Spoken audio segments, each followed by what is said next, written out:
How would you like a 15% discount to my daily email, the stack of stuff, the show notes, discounts to the conference, all of that? All you need to do is text the word show to 33777. You'll get the annual subscription with a 15% discount to my daily email. You'll get the stack of stuff, the links to the show notes, discounts to the conference, and so much more.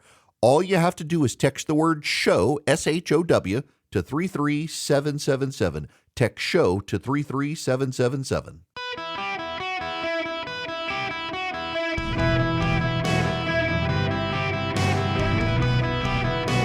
Welcome to the Eric Erickson Show podcast, Hour 1. Hello, America. Welcome. It is Eric Erickson here across the United States of America. The phone number is 877-973-7425. Should you wish to be on the program, although I want you guys just to hang out with me for a little bit. Let me talk to you on this shooting. You know, it was very surreal on the show yesterday. While I was talking about what was happening in Minneapolis, Minnesota, my daughter was texting my wife and me, locked down in her college with word of an active shooter on campus. The kids had locked themselves in a classroom, turned off the lights, moved the chairs so that no one from the door could see them, and were contemplating moving the bookcases in front of the door. My daughter told us she was the one who chose to block the door until the professor told her she needed to sit in her chair, and she told him she would not leave the door unless he was committed to blocking the door himself. All that was happening while I was dealing with a shooting in Minnesota. It turned out to be a false alarm.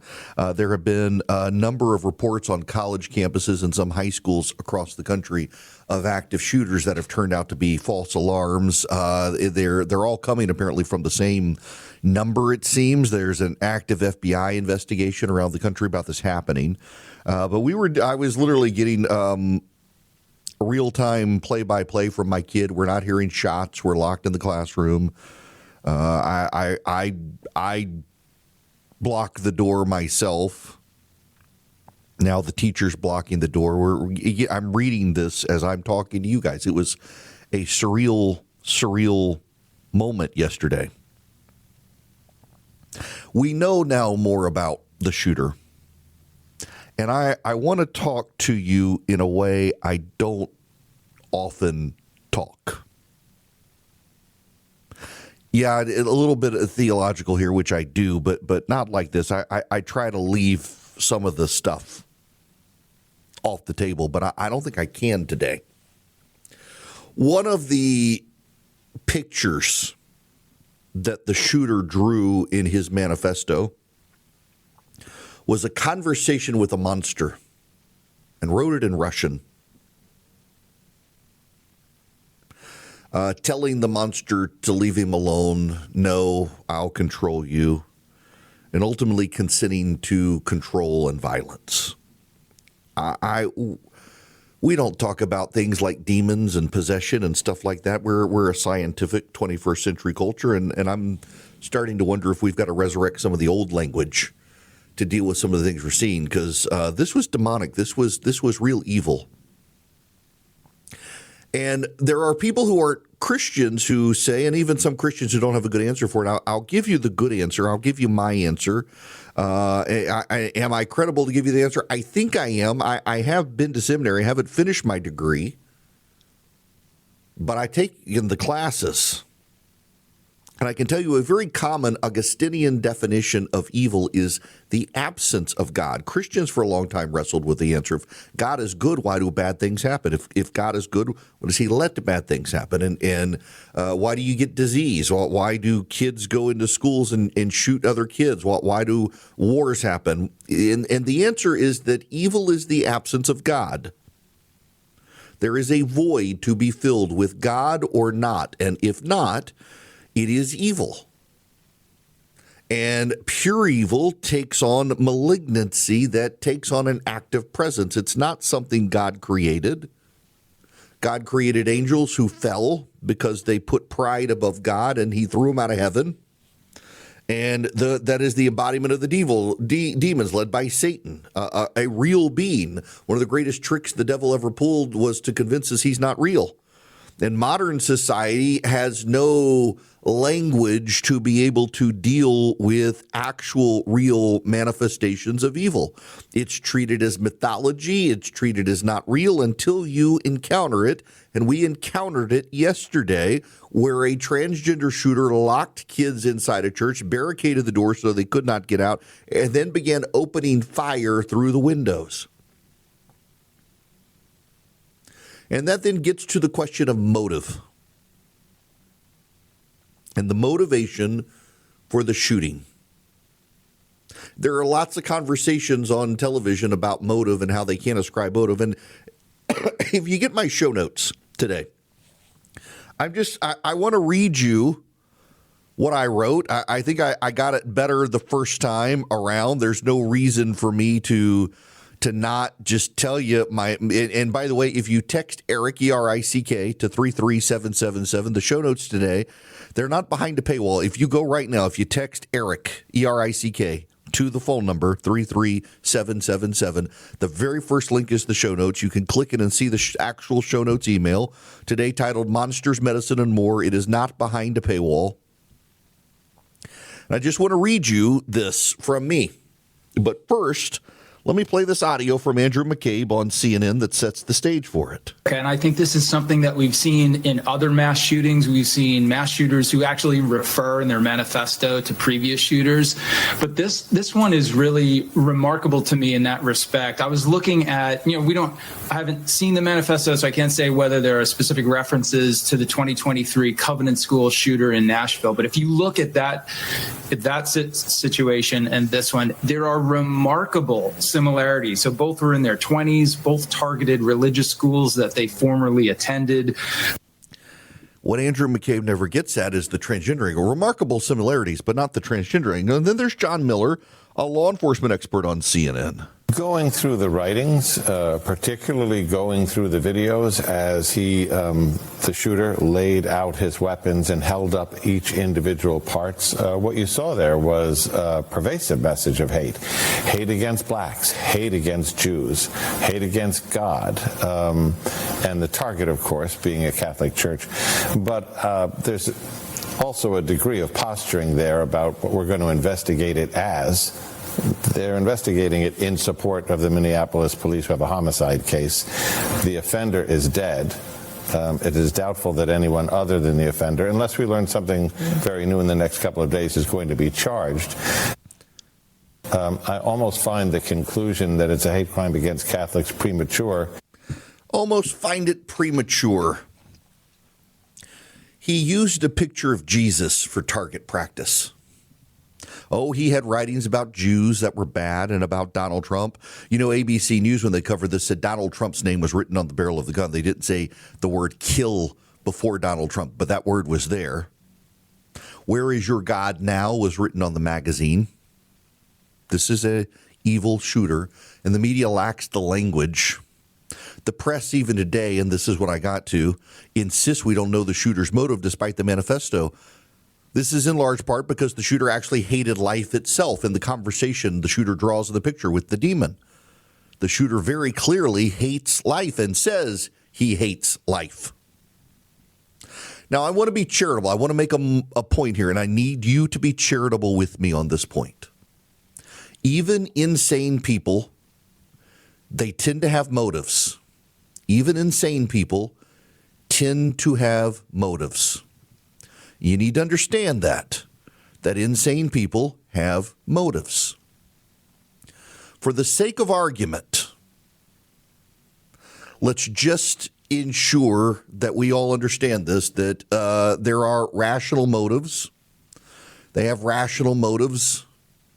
And the media, when they use the word motive, it's a legal definition that they're going for, and they want to be sure what they have. With a legal motive, there are a lot of legal and police experts who, when they talk about motive, that's what they mean. And they want to be sure they have the motive. They don't want to speculate. They want precision. I think it's understandable for them to want to wait, even as we on social media are looking in real time at the manifesto, and we are ascribing a motive to the shooter that people in the media, while they're talking about it on TV, they're not scrolling their phones. They're not looking at YouTube. They don't know. They're waiting for stuff to come out, and they're waiting for positive confirmation from local law enforcement, so they're taking their time. As a matter of charity, be charitable and acknowledge that. We can understand the caution of the individuals, but it's also not rocket science, and this is the moment that charity must end, and we must go to some hard, plain truths. If the shooter shot up a synagogue, the media would immediately speculate on anti-Semitism. The media would even speculate that it was right-coded, more likely than not, particularly if it was a mosque. And they would talk about anti-Islamic hate and Islamophobia in the country, and they would ascribe that immediately to someone probably being on the right. If the shooter is white, they immediately ascribe it to possible white supremacy, waiting for the police to find out. And God forbid the shooter might have said something nice about Donald Trump at some point in the past. The conversations of all the talking heads on television will go to blaming MAGA immediately, and the reporters will fret and furrow their eyebrows and wonder about Donald Trump's culpability due to his rhetoric. Look at when Donald Trump nearly got shot. It turned out that shooter might have somewhere at some point expressed some kind word about Donald Trump in the past before turning, and they're like, we can't ascribe a motive. We have no idea what the motive is. This kid apparently at one point praised Donald Trump. We're so confused as to why he would shoot Donald Trump, but I bet it was Donald Trump's rhetoric. That's where the media win. It happens every damn time. Only when the shooter in this country targets Christians, particularly Christian kids, does the press insist on a lengthy period of time to assess the motive. And only when the shooter is transgender must we move on from discussing the shooter and go straight to gun control. When a transgender shooter shoots Christians, motive is never ascertainable, and only gun violence can be discussed. It's a pattern in the press and among the talking heads because it's related to their own biases. By the way, attacks on churches in the United States have skyrocketed, not just around the world, but attacks on churches and Christians, specifically for being Christian churches, skyrocketed in the United States. And do you know this? The Family Research Council put out a report. Have you heard it covered on any mainstream media outlet? The press of the Democratic Party don't actually see anything wrong with blocking Catholic charities from doing charitable work in the United States because of their policies on marriage and adoption. The press and the Democrats look at Jack Phillips, a Christian baker in Colorado, and he's the bigot. He's the bad guy. The secularists tied him to the Nazis, and they keep hauling him into court. The Democrats keep suing nuns, trying to get nuns to pay for abortion against their will. The media can't talk about violence being done against Christians in the United States and targeting Christians because they are complicit in the violence. I mean, the Christians are always the bigots. The Christians are always the bad guys. It's always the girls complaining about the boys in the girls' bathroom who are the bad guys. It's never the boys invading the girls' spaces. It's always the Christian baker not baking the cake for the gay marriage who's the bigot and the bad guy. The media itself is on the side that the shooters come from, so the media can't discuss the motives of the shooter because then you would ask the logical question. Where did the shooter come up with this hostility for the people of faith? And you would have to point to the conversations in the media and how they talk about them. Yesterday, they immediately went to attacking thoughts and prayers. And I said, and I stand by it, I'm going to show grace to the mayor of Minneapolis, who in the morning, while emotions are still raw, and he's still processing what has happened, lashes out at thoughts and prayers are not enough. Many of you on social media, you're not going to show grace to the guy. I am because I am a Christian. I take my faith seriously. We're supposed to show grace to others. And when you're in the middle of a situation where you're confronted with a bunch of dead kids barricaded into a church and shot from the outside, your emotions are raw, you're going to be angry, and you might as well lash out. You probably will. I'm not going to excuse him for going on television later in the day and doubling down on the issue, nor am I going to excuse him for saying we can't talk about the transgender community, because I think we have to. But the very first time he did it, yeah. For others, though, no. It's kind of a rote incantation from them to blast people who say they're praying for the victims. But I want you to think about this as well, because it's more and more common to platform these people in the media without challenge. It's the same sort of evil. It's different manifestation, different form, and different level, and different extent than the shooter going into the church. But if someone shot up a mosque and the Islamic leaders said we should offer prayers, would the American press corps mock them? I highly doubt it. But when a transgender 23-year-old locks the doors of a church and barricades the doors so kids can't get out and begins to open fire on the people in the church, and the American press corps itself, anchors, reporters, and pundits on television excoriate Christians for wanting to offer thoughts and prayers, which happened across multiple news networks yesterday. You're dealing with the same derivative of evil that led the shooter to shoot. And that is why the American media cannot process the motive of the shooter, because of their complicity in seeding the anti-Christian hatred within the narratives of the secular West today. They're complicit in this. They'll never acknowledge it, and they'll be mad at people like me for pointing it out. Real quick here, I want to play this clip from Michael Steele on MSNBC so you can all hear it for yourselves. Appreciate this journey. I agree with the mayor. I'm not the thoughts and prayers. I'm so beyond that nonsense, the lie. The nonsense and the lie of thoughts and prayers as Christians are mourning other Christians being murdered in a school by a transgendered monster. That in and of itself is an incantation now that the left has adopted. And you would think that when it's Christians being murdered and Christians offering thoughts and prayers, they wouldn't want to condemn it. They certainly wouldn't want to call it a lie or nonsense as we believe it. And to think they think that that's all we want to do is also nonsense. The left is manifesting evil in its own coverage of this evil. Now, I got to tell you about Americans for Prosperity. AFP would love to have you take a step for freedom in this country. All you have to do is go to afpvolunteer.com and sign up for AFP's 250,000 Steps for Freedom Challenge.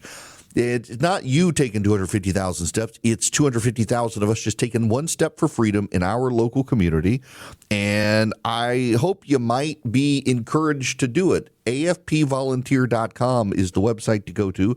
They're the largest leading grassroots group in the country. They are on our side. They advance common sense conservative reforms, but they really want us to focus on advancing freedom in the country. Time for our 250th anniversary. Consider going to AFPvolunteer.com today and sign up to take one small step for freedom in your community to advance your community. And if we all do it in our communities, we'll have advanced, well, maybe 250,000 communities around the country. Yeah, you know what? Let me, and again, the phone lines are open, but I'm just going to talk for a little while. Yesterday, and I wasn't sure I should, and then I got a bunch of people saying, could you, because I either came in halfway or missed it and said, you know what, I'll let me talk about this here. Because, I mean, if this is evil, what do you do to stop evil? And here's my frustration. Let me play this clip. This is Mike Barnacle on Morning Joe on MSNBC. You know, there's a couple of things here. There's a lot more than a couple of things going on here. But one item that is for sure is there are more guns in America, as the mayor of Minneapolis pointed out. There are more guns floating around the United States of America than there are people living in the United States of America. There's something truly warped about that idea. The other aspect that you just mentioned is we all think about taking our kids to school, holding their hands on their first day of school, but it's not just elementary schools. It's sending a kid off to college, wondering if they're going to be safe. It's having a son or a daughter who works and goes out the door every day to the office. He's right on that second point. On the first point, why is it warped? I realize Mike Barnacle may not understand gun culture, and there are a lot of people who do blame guns And the problem with the solution of getting rid of the guns is, first, Columbine, probably one of the most famous school shootings, happened when the assault weapons ban was in place, and they still did a lot of damage using shotguns. Second is, you're not going to stop these things from happening with legislation. Y'all, they tell me y'all don't like it when I get preachy, but here goes anyway, and I'm sorry. We have a spiritual crisis in the country. We don't have political problems in the country. All of our political problems are coming from spiritual problems in this country. We have a lot of people who in the back of their head, they hear a little voice saying, why am I here? And secular media says, well, we have no idea. We'll assist you in suicide if you want. We have a lot of people on the right these days who they talk about God, but they're using God as a weapon against the left. They don't actually embrace it. Many of them never even go to church. It's just convenient for them. They like to talk about character when the other side has no character, when their side lacks character. They say, well, it's different with us. I mean, we've got our own Cyrus now. We got people and tribes using the language of religion to advance a political agenda, and we have a spiritual crisis in this country that can't be solved with politics. The void that is evil can be filled with politics, and it just makes the politics evil. Because what is evil? Evil is the absence of God. There are lots of people who have offered definitions for evil, but that is one that I think most people can understand. God doesn't create evil. Evil is what happens when you reject God. And there are people who reject God, and you're like, well, this person's an atheist. They hate God, but I like them. I think they're fine. They're just as there are degrees of darkness and light, there are degrees of evil. All of us are fallen. All of us deserve hell. It's just those of us who accept Christ go to heaven. And in the meantime, all of us are going to stand in judgment. And evil is the absence of God. When you turn your back on God and adhere yourself to the standards of the world, the things of the world hate the things of God, and you manifest over time a growing hostility towards those things of faith. And we see it in our secular culture. We see it in the media. They are devoid of God, and Christians are to blame for everything. The Democrats try to shut down the Catholics from engaging in adoption services because they wouldn't adopt to same-sex couples. Instead of just having another avenue for adoption, those had to be shut down. Thankfully, the Catholics won. We've seen in Oklahoma, the Oklahoma Attorney General leveraged the power of his office to shut down a Catholic charter school that wanted state funding. He did not want the Catholics in Oklahoma. Yes, those of you in Oklahoma listening right now, your Attorney General went to war against Catholics for wanting to have a charter school that was Catholic and got state funding because, God forbid, families should be able to send their kids to the school of their choice with the state covering the cost if it was religious. He showed open hostility to religion. While he professes Christ on his lips, he sues the church in court to shut it down. That's your Attorney General in Oklahoma, who is a Republican, not a Democrat. Evil is the absence of God. We have a spiritual problem in this country, and politicians have no solutions for it. You can talk about gun control all day long. Columbine happened when we had gun control. You're not going to get 2/3 of the House and 2/3 of the Senate and 3/4 of the states to repeal the Second Amendment. And you don't want to talk about mental health. For those of you on the left, 2/3 of gun violence in the United States, I'm not making the number up. You can look it up yourself. 2/3 of gun violence in the United States are suicides. If you deal with mental health, 2/3 of gun violence in the country go away. But you don't want to do that. You want to talk about gun control. Why not deal with mental health? Because you're not going to repeal the Second Amendment, so why not tackle mental health and you cut 2/3 of gun violence out of the conversation? And then we can find ways to deal with the other third. But we won't do that as a country. We won't talk about mental health. Our politicians have no solution for gun violence. I want to play one more clip. This is former FBI agent on CNN. Tim, there's something else I know that stood out to you involving the shooter's family as you have gone through this horrible day. What was it? Well, reading that note, that 4-page note that he highlighted in the video, he talks about the loving environment he grew up in with his parents and his siblings, and he even admonishes one of his, I believe his sister, for being in some kind of a spat with her mother. And he says, Mom loves you, get over it. And that shows that this guy wasn't tortured as a child by his family, and he was probably somewhat, if not fairly close to members of his family. And so what he was going through, what he exhibited today is not new. It probably was evidenced earlier this week, earlier this month, or earlier in his life. And whatever evidence came out about what he was intending to do, it was obviously ignored. And that really, I agree 100% with what Juliet just said. That really is the big problem here, is that people keep missing the fact that those around them and close to them are in danger, are in a horrible situation, and need help and need intervention. And this guy clearly did and did not get the attention he needed for whatever his problems were that he took out on those kids. I'm going to say something some of you are going to think is very cruel. He decided to become a she, and his family thought, you know what, this is the right thing to do. Because we as a secular society devoid of God have decided that this insanity should be treated as normal. And he clearly had mental health issues if he wanted to become a she, if he wanted to transition, and society humored his mental illness.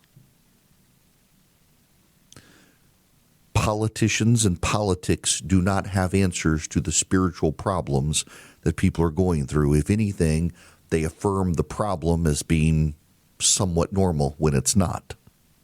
So what is the solution? You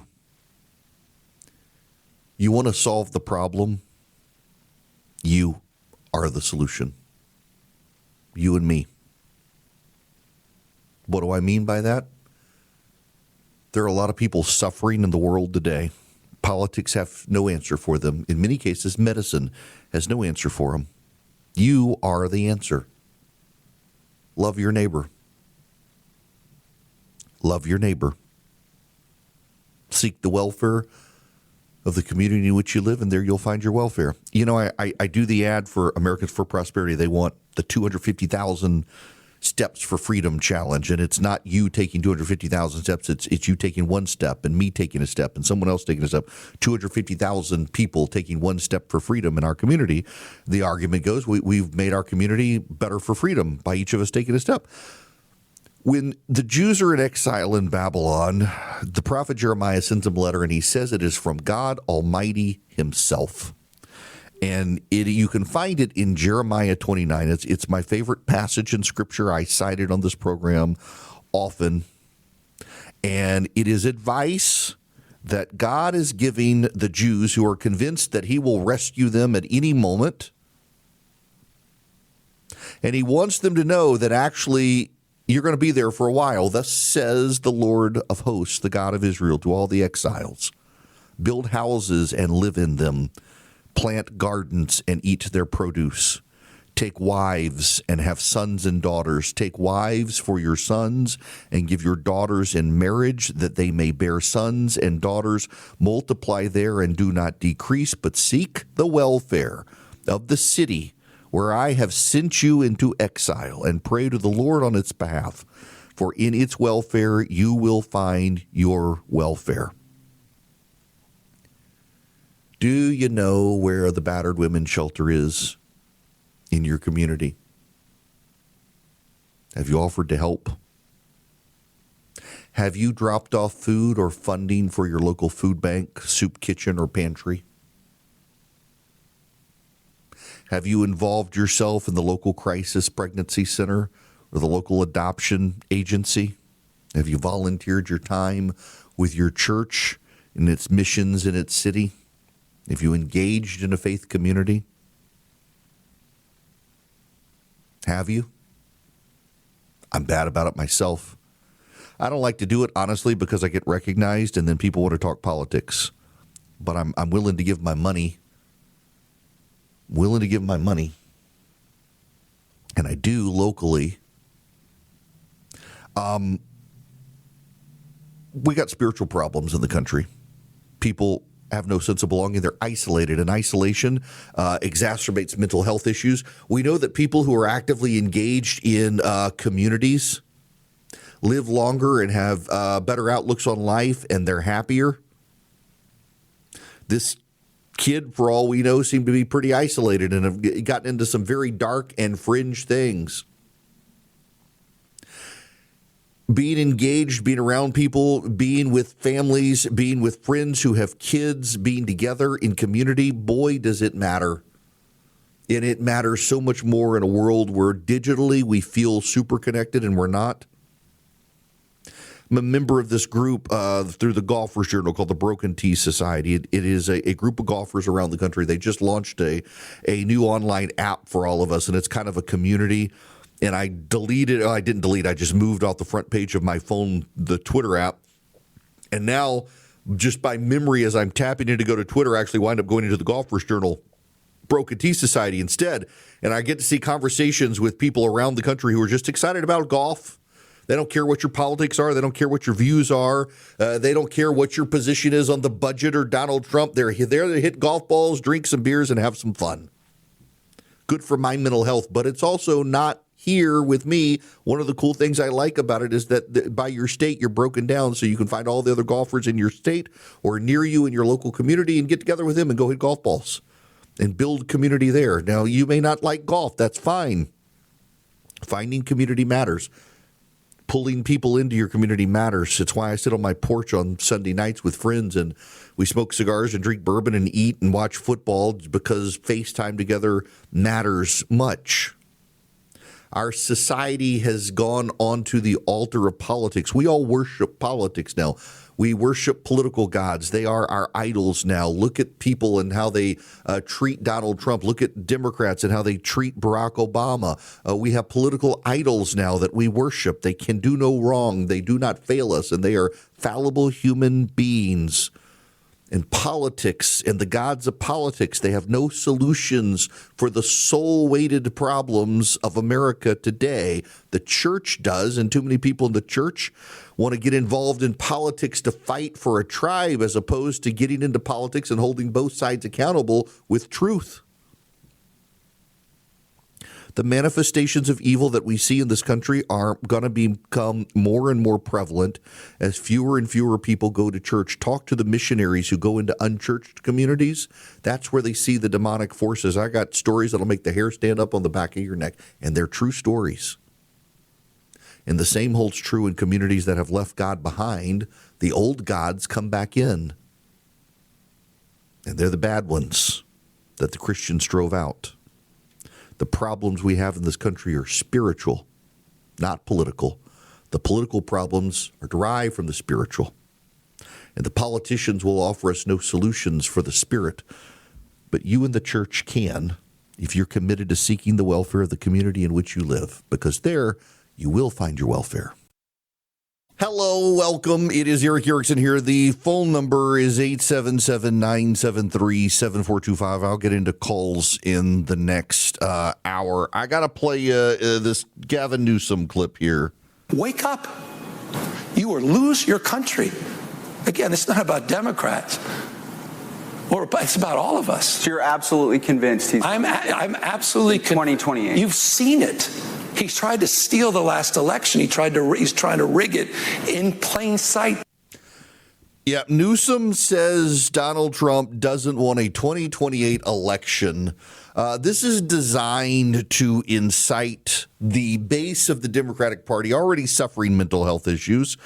Newsom knows there's going to be election in 2028 because he's running for it. It's obvious that so much of what he's doing is to elevate his platform within the Democratic Party that he can be their nominee in 2028. He can say on his lips Donald Trump isn't going to do a 2028 election, but he knows he is. And what he's doing, though, is that there's this threat, this worry, this fear among Democrats that it's not going to happen. And you know they are going to turn violent. And that's part of the problem, is this increasing level of antagonism from the left, the level of violence coming from the left.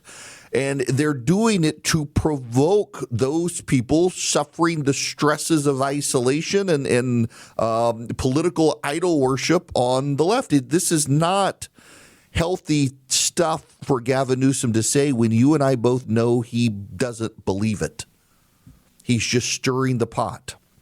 And frankly, it's a problem I have with both sides of the aisle, saying things they know are not true, preying on the vulnerable people out there whose emotions are frayed and raw. And it's a damning thing that more and more politicians on both sides do, telling you things they know aren't true, insisting you believe them, and many of you do believe them, and it makes you worry and gets you exacerbated.